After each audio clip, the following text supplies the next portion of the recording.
জঙ্গলে এক কাক দম্পতি বাস করত। তারা সারাদিন এখানে ওখানে ঘোরাঘুরি করত, নানান ধরনের ফল খেত, আর সন্ধ্যা হলেই বাসায় চলে আসতো। ভোর হয়ে গেছে, চলো আজকে আমরা পেয়ারার বাগানে যাই। কিন্তু সেই দিন কাকুলির শরীরটা ভালো ছিল না। কাকুলি বলল, আমার শরীরটা ভালো নেই, আজকে তুমি একাই যাও, যাই খাও আমার জন্য নিয়ে এসো।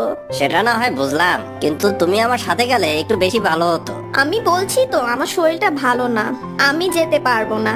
এখন তুমি যাবে নাকি? আচ্ছা আচ্ছা ঠিক আছে, বউ রাগ করে না, আমি যাচ্ছি। কাক সেখান থেকে চলে যায়। কাক সেখান থেকে সোজা পেয়ারা বাগানে যায়। এদিক ওদিক ঘুরে আর সন্ধ্যা অব্দি পেয়ারা খায়, আর সন্ধ্যার সময় বাড়ি ফিরে আসে। এত দেরি করলে কেন আসতে? আমি পেয়ারার বাগানের ভেতর দিয়ে চলে গিয়েছিলাম। তুমি জানো পেয়ারাগুলো অনেক মিষ্টি ছিল।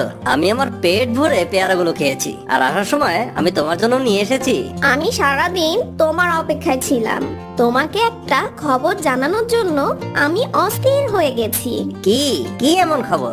আজ আমি 2টা ডিম দিয়েছি। তো তুমি মন খারাপ করে আছো কেন? এটা তো অনেক খুশির খবর। আমার বাসাতে ছোট্ট ছোট্ট বাচ্চা আসবে, তুমি ওদের মা হবে, আর আমি হব বাবা। এমনটা হতেই পারে না, আমি সারাদিন বাসায় বসে থাকতে পারবো না। আর এখন যদি তুমি ডিমে দিতে না পারো। কি বলছো? আমি ডিমে দিব? আরে তুমি কি বলছো এসব? আমার কাজ হচ্ছে তোমার জন্য খাবার নিয়ে আসা, আর তোমার কাজ হচ্ছে এই ডিমের যত্ন নেওয়া। আমি তার জন্য একটা উপায় ভেবে রেখেছি। কি উপায় ভেবেছো তুমি? কি কি উপায় ভেবেছো? তুমি এই ডিমগুলিকে বাসা থেকে ফেলে দেবে না তো আবার? না, আমি এতটাও খারাপ মানা, বাচ্চা তো আমারও পছন্দ।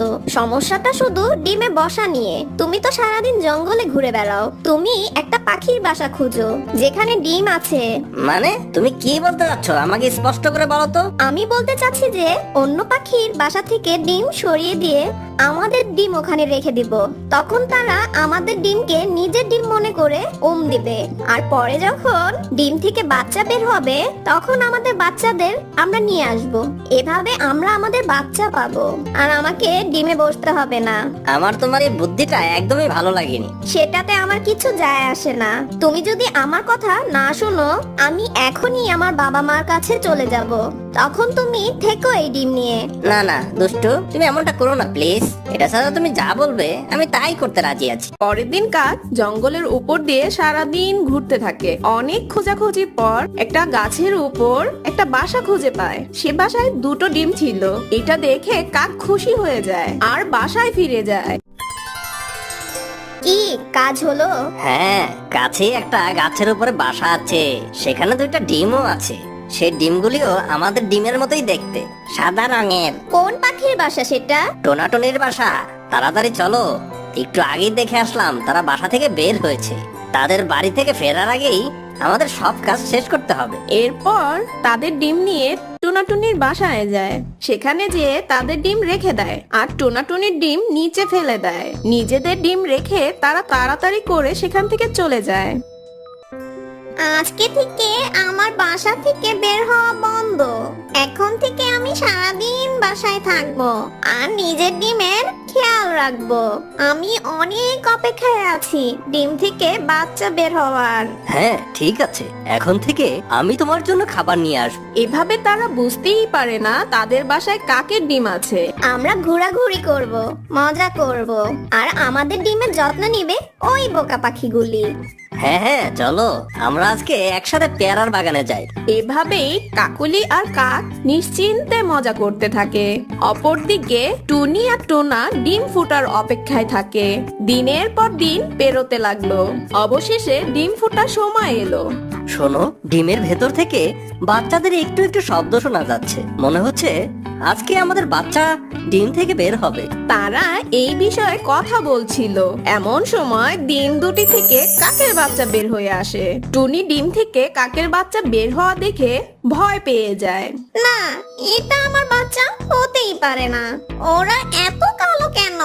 আরে এটা তো কালো কাকের বাচ্চা মনে হচ্ছে। না, এটা আমার বাচ্চা না। আমার সাথে এটা কি হয়ে গেল? এটা কিভাবে হলো? আমার বাচ্চা কোথায় চলে গেল? টুনি কাঁদতে শুরু করে। তুমি ধৈর্যহারা হয়েও না টুনি, মনে হচ্ছে কোনো কাক তাদের ডিম আমাদের বাসায় রেখে গেছে। কেউ কারো ডিমের সাথে এটা কিভাবে করতে পারে? আমি অনেকের কাছেই শুনেছি কাকরা মাঝে মাঝে এমনটা করে, বিশেষ করে দুষ্ট কাকগুলো এমন করে। দেখো এই নিষ্পাপী বাচ্চাগুলো কিভাবে কান্না করছে। তুমি ওদের নিজের বাচ্চা মনে করেই খাবার খাও টুনি। টুনি তখন বাচ্চাগুলিকে নিজের মনে করে যত্ন করে। আরে আমার বাচ্চাগুলো দেখি ডিম থেকে বের হয়ে এসেছে, আমি এখনই ওদের মাকে গিয়ে খবরটা জানিয়ে আসি। তখন কাক খুশি হয়ে নিজের বাসায় ফিরে আসে। বাচ্চারা বের হয়ে এসেছে, আমাদের বাচ্চাগুলো ডিম থেকে বের হয়ে এসেছে। আমি এইমাত্র দেখে আসলাম টুনি ওদের খাবার খাওয়াচ্ছে। কি বলো, চলো তাড়াতাড়ি যাই। কেমন আছো টুনি পাখি? আজকে তোমাকে অনেক কিউট লাগছে। আরে এখানে দেখি কাকের বাচ্চা। এই কাকের বাচ্চা তোমার বাসায় এলো কি করে? টুনি চুপ করে থাকে, কিন্তু টুনা তাদেরকে দেখে সব বুঝে যায়। যদি নিজেদের ভালো চাও তাহলে এখান থেকে এখনই চলে যাও। আমি সব বুঝে গেছি যে তোমরা আমাদের ডিমের জায়গায় তোমাদের ডিম রেখে দিয়েছিলে। না না, এমন কিছু না। এই বাচ্চাগুলো আমাদের মতন কালো। আমরা কালো বললে আমাদের কেউ ভালোবাসে না, তাই ভাবছি এই বাচ্চাদের আমাদের দিয়ে দিতে। সেজন্যই তো তোমরা এখন এসেছো নিজেদের বাচ্চা নিতে। এই বাচ্চা তো তোমাদেরই। যাও যাও, এখান থেকে নিয়ে যাও ওদের। না, আমি পুরো 1 মাস এই ডিমের যত্ন নিয়েছি। আমি অনেক অপেক্ষা করেছি এই বাচ্চাদের জন্য। এই কালো বাচ্চাগুলি আমার কাছে আমার নিজের বাচ্চার মতনই প্রিয়।